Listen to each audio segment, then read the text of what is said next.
Today I'm going to be discussing The Legend of Zelda Majora's Mask. Not necessarily because of the game itself, but more importantly the musical content of the game. This was a tough decision deciding between which game to choose, but ultimately I chose this game due to how impactful and formative it was on me in my younger days. While the game itself is fantastic, the music is really what set me on the course I've taken in life today. Let's take a trip back to the year 2000. I was 5 years old in October of 2000. My mom had just surprised me with a new game, The Legend of Zelda Majora's Mask. I was so excited. After having watched my mom play the previous game, Ocarina of Time, for the last 2 years prior, and finally old enough to play a game on my own, I set out on a brand new adventure. I was not prepared for what was in store. I won't go into detail on the intricacies and the difficulty of the game, especially as a 5-year-old, but what I will talk about is the music.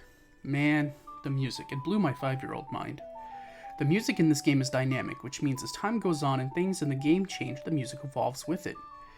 The game is beholden to a 3-day cycle, which in that time you have to complete the story, or forcefully go back to day 1, losing a majority of your progress.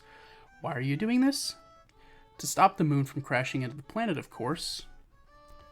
As each day progresses, though, the music changes with it. The tempo changes, the melody, instead of being played over cheerful and bright chords, are played over ever-intensifying dark chords.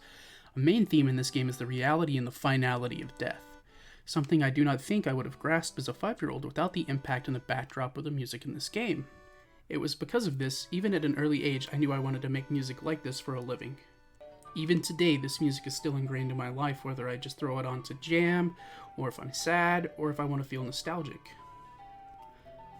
This music highlights themes of sadness, despair, loneliness, empathy, hopefulness, and love, from overworld themes to dungeon themes, as well as the most iconic piece of the game, the Clock Town theme, being the most dynamic and impactful piece in my opinion. That's the piece that's actually playing in the background right now. For a 5-year-old, the themes present in this game were easily above my level of understanding, but reinforced with amazing storytelling. I knew why the music was played when it was, and how it was used to elevate the moods being presented.